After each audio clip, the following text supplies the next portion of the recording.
Isang magandang Sabado po ng umaga sa ating lahat at ako po ay nagpapasalamat sa ating Panginoon at nagising po tayo muli sa isang umagang puno ng pag-asa at dalangin ko na sa umagang ito, mainit man ay tayo po ay nasa malusog na pangangatawan at pag-iisip.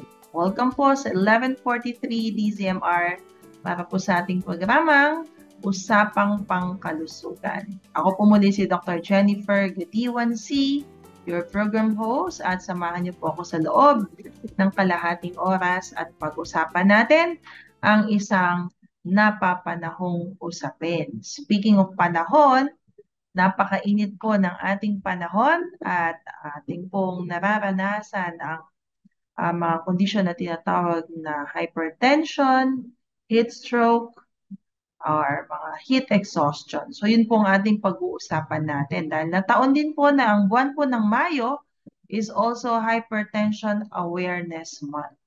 So it is important po na magkaroon tayo ng kaalaman tungkol po dito sa sakit na alta presyon or hypertension dahil milyong-milyong tao po ang naapektuhan netong kondisyon na to sa buong mundo.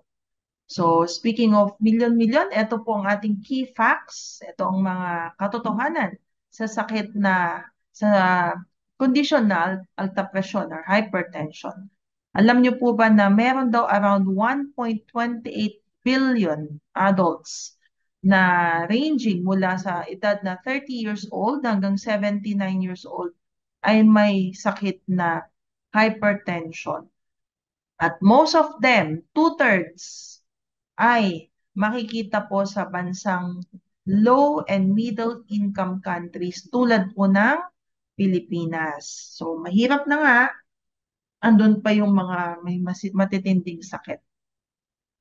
And there is an estimated of 46% of adults with hypertension na hindi daw nila alam na mayroon silang ganitong kondisyon. So isa sa dalawa na may alta presyon ay hindi niya alam na meron pala siyang high blood. And dahil doon, no, sa hindi niya alam, less than half of the adults with hypertension are diagnosed and therefore untreated. So hindi nga, syempre hindi mo alam, hindi ka nagpapatingin, hindi ka nagagamot.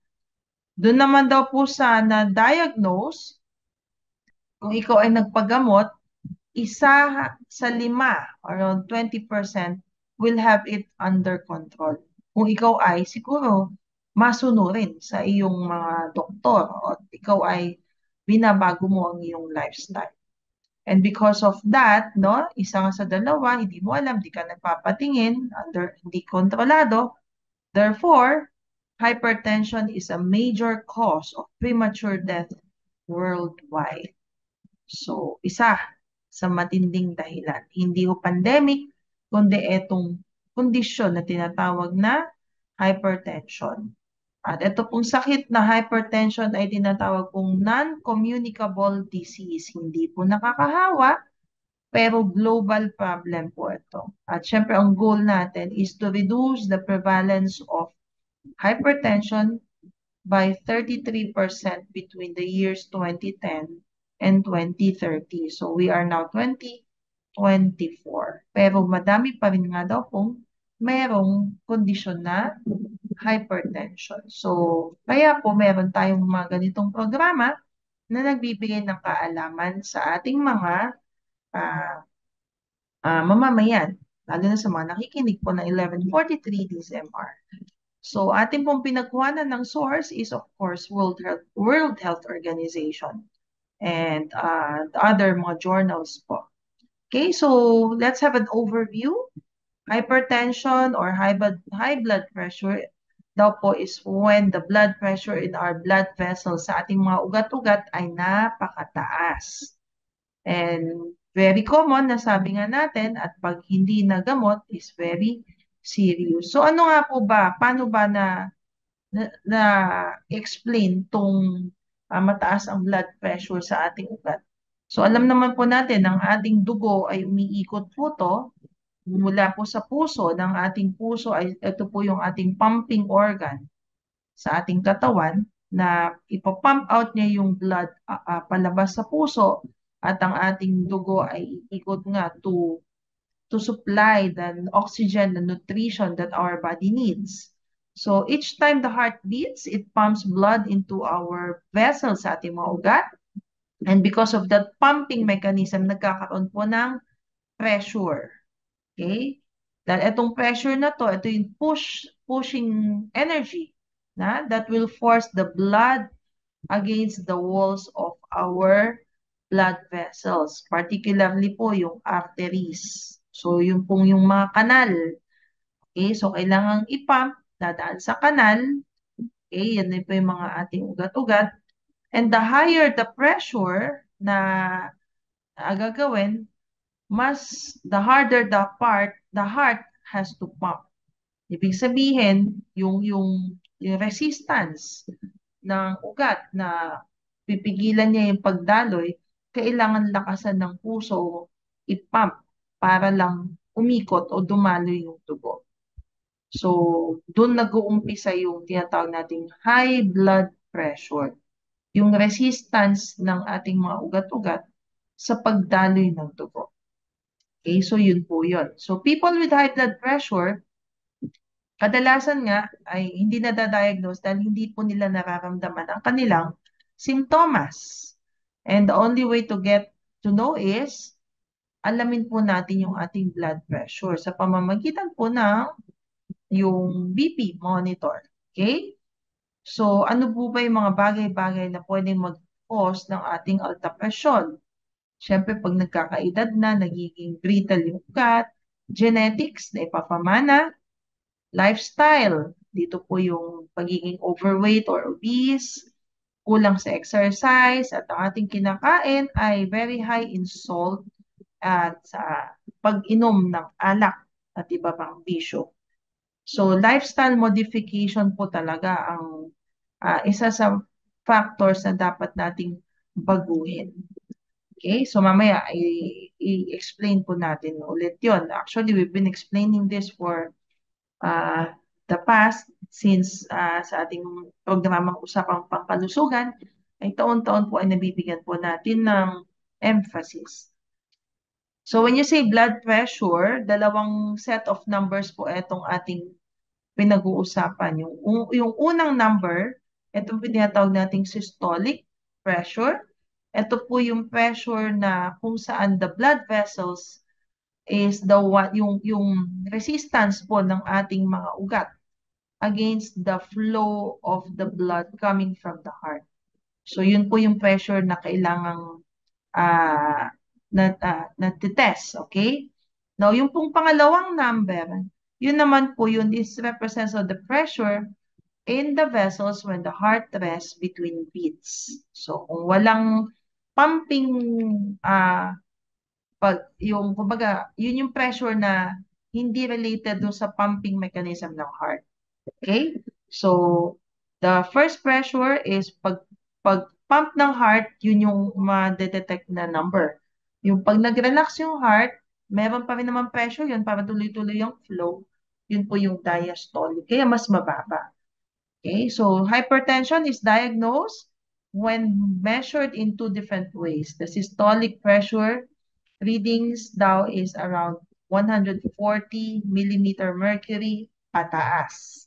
So, yun. Pwedeng hypertensive ka na based dun sa systolic blood pressure. Pero kung yung diastolic blood pressure mo naman ay more than 90 millimeter mercury pataas, pwede rin. Or both. Okay? So, pwedeng both ways. Okay? So, the magic number is 140 and 90. Pag pataas yan, meron ka ng hypertension. So, hypertension is a serious medical condition and can increase the heart, brain, and kidney failure. So, ito yung tatlong major organs na pwedeng maapektuhan. And utak, puso, bato. And nasabi natin kanina, no, this is a major cause of premature death worldwide. Okay? 1 in 4 men and 1 in 5 women. So, napakataas. The burden of hypertension is felt disproportionately in low and middle income countries. So, nasabi natin kanina, sa bansang Pilipinas, mataas po ang burden neto.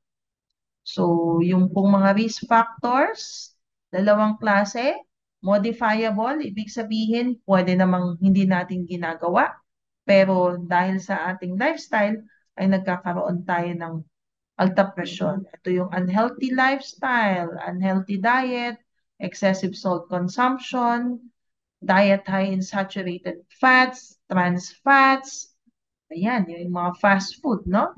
Low intake of fruits and vegetables, puro na lang fast food, prito, sangyup, nako.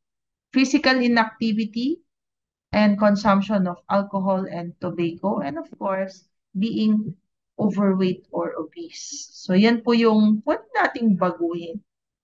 May mga bagay naman po na hindi na natin mababago, tulad ng family history of hypertension. So, namana nyo, sa iyong pagtanda, pag ikaw ay 65 pataas, ay pwede ka na rin magkaroon ng hypertension dahil nga nagiging brittle na ugat. Pero you can delay this with a very healthy lifestyle. And yung tinatawag nating mga comorbidities. Kung ikaw ay may diabetes, may sakit sa bato, ayan, syempre, domino effect yan. Ayan yung tinatawag nating non-modifiable. So, nasabi natin kanina, isa sa dalawa, hindi daw nila namamalayan na sila ay may alta presyon.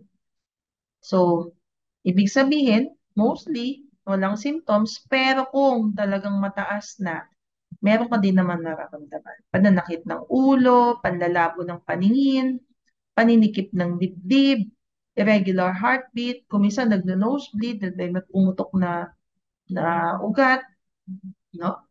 Yung early morning headache, ibig sabihin baka mataas yung BP mo ng mga ganong oras. Okay? Meron kang parang naririnig na tunog sa iyong tenga. Okay? So, more severe forms, mabilis mapagod, no? Nagsusuka, confused, parang disoriented ka. Okay? If left untreated, yun nasabi natin kanina, this can lead to heart attacks, heart failure, and even stroke. Bakit nai-stroke? Ibig sabihin, pumutok yung ugat.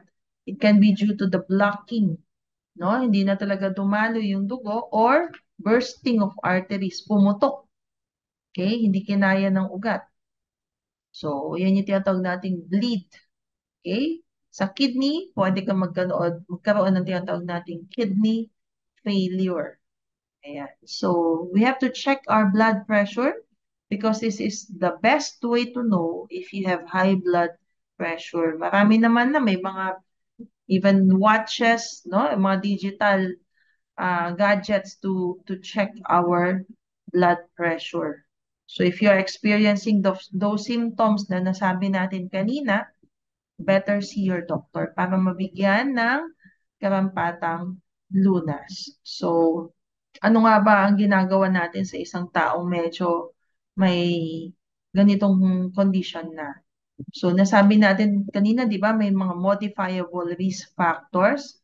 So, tanggalin natin yung mga bagay na yon. Baguhin natin ang ating lifestyle, baguhin natin ang ating mga kinakain.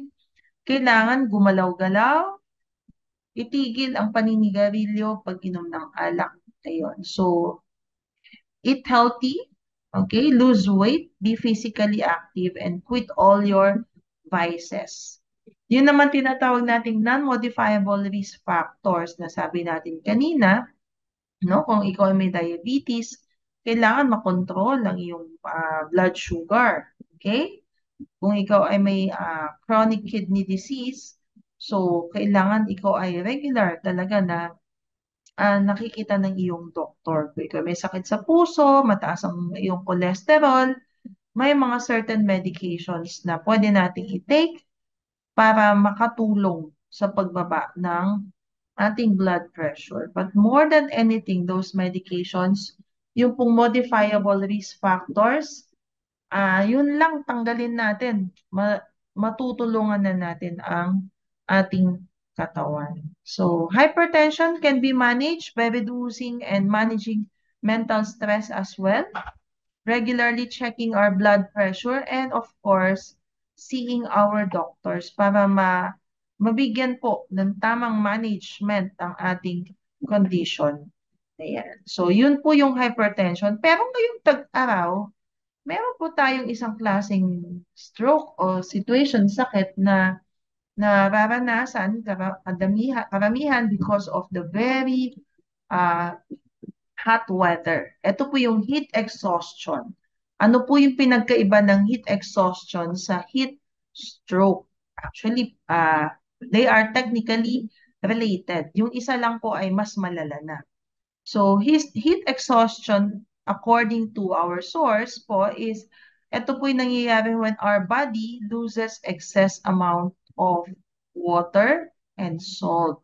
Ayan. So, parang nadidehydrate ang ating katawan.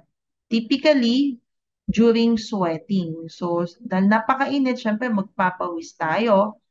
Because of that sweating, nawawala yung mga tubig and natural salt ng ating katawan. On the other hand, heat stroke, this is a serious medical emergency. So, nasabi natin, emergency po to that occurs when our body is now unable to control its internal temperature, yung body heat natin. So, alam naman natin, no, as the weather gets warmer, lalo itong buwan daw ng May, mas mainit pa daw kaysa sa nung April, at tayo, if we tend to spend more time outside the sun, kailangan ma-differentiate daw natin itong heat stroke and heat exhaustion. Paano natin ma-differentiate? Okay? So, yung symptoms nila ay may similarity and may difference. So, heat stroke can be very serious. Okay? Developing muscle cramps may be the first indication that you are developing heat-related illness. Kasi parang nag-acidosis na ang iyong muscles. Aside from that, other symptoms include yung pagtaas ng ating body temperature. Yan. So, yan yung mga nasa-sense ng ating katawan. Ayan. So, yun yung heat stroke. Okay? Yung ang ating gagawin pag ganitong heat stroke ay kailangan ano na agad, pumunta na sa pinakamalapit na emergency room dahil ah, downhill na yung systems ng iyong katawan. Kaya kailangan na nating makita agad. So doon sa heat exhaustion naman, kung minsan is okay pa yung body temp mo pero nanghihina ka. So ang gagawin mo lang naman, paligo ka, okay? Or do some cold compress. Ayan.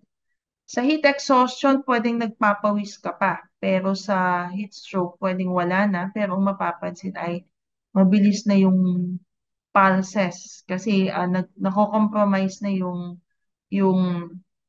blood circulation mo. Okay? Sa heat exhaustion, pwedeng mas mabilis na rin, pero mas maganda-ganda pa yung pulses. Okay? So, the main difference lang dun is pag yung heat exhaustion, medyo malamig pa yung katawan ng tao. Pero dun sa heat stroke, parang nilalagnat na yung tao. Ayan, mainit yung katawan niya.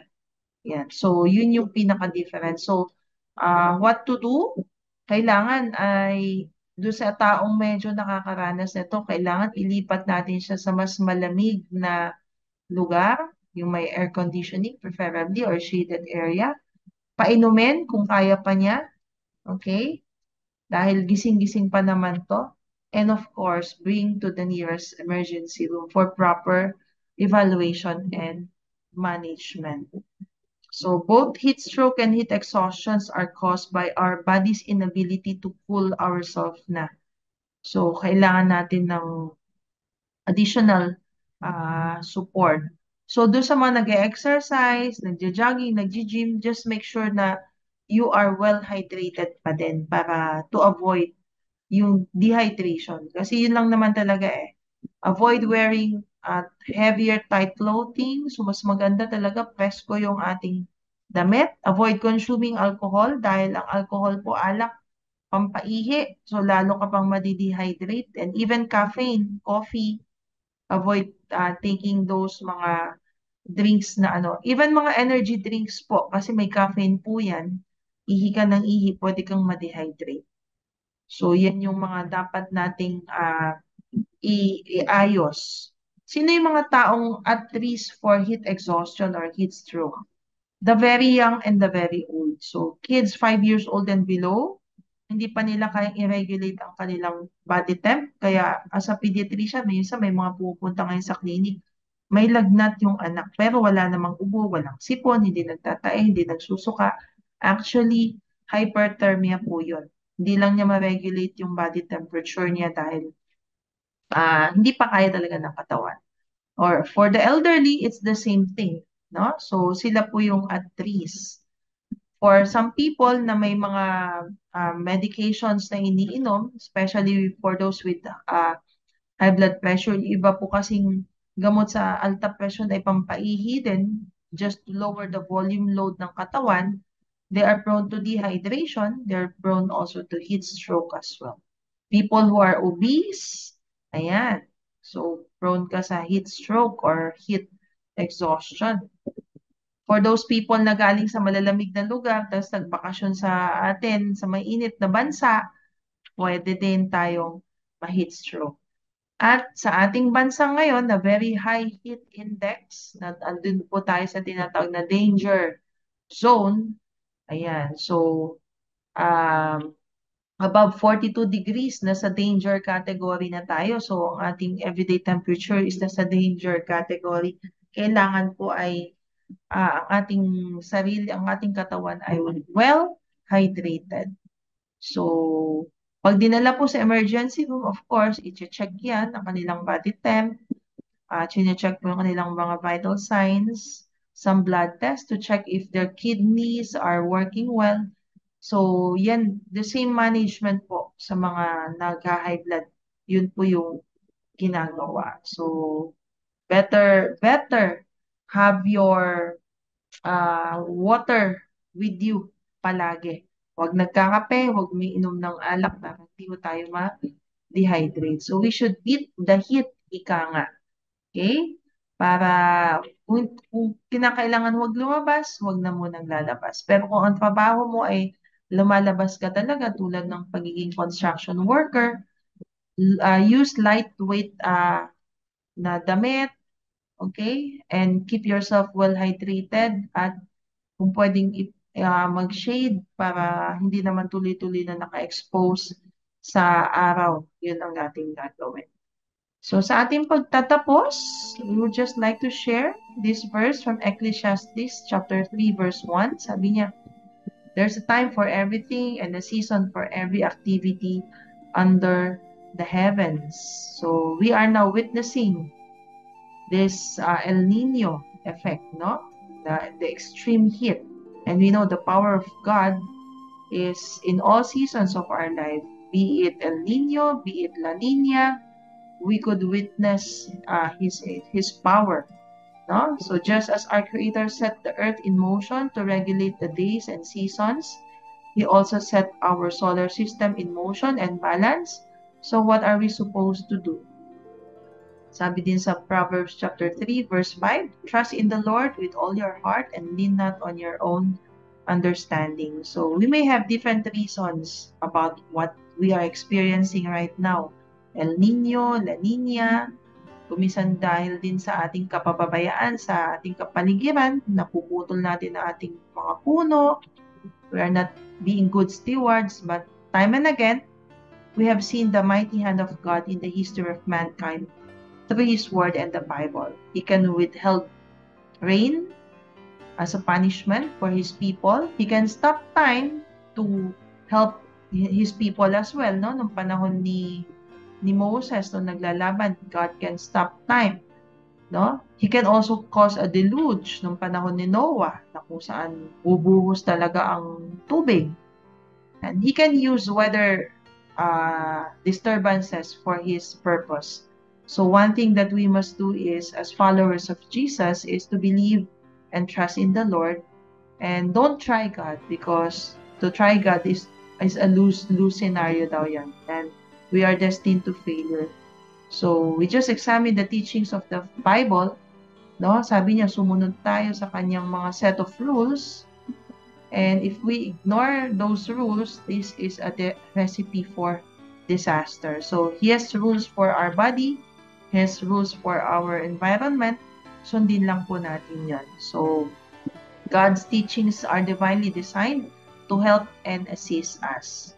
So, choose to ignore this. It can lead to our loss, sabi nga. But continue to obey it, and it will be a blessing. So let us be good stewards of our body and at the same time our environment, and trust in the Lord of all seasons. So that's it po sa ating programa sa Usapang Pangkalusugan. Nawa po sa kalahating oras ay may naibigay po tayong linaw at impormasyon tungkol po sa ating paksa sa araw na to with regards to hypertension, heat stroke, and heat exhaustion. Dalangin po ko po na mamuhay tayo ng madusog sa ating katawan at ating kaisipan. So, abangan niyo po muli ako sa susunod na Sabado. Ito lamang po sa 11:43 DCMR para po sa ating programang Usapang Pangkalusugan. We are a proud member of KBP. Ating tandaan, ang ating kalusugan ay kayamanang di mapapatayan. Happy weekend po sa ating lahat!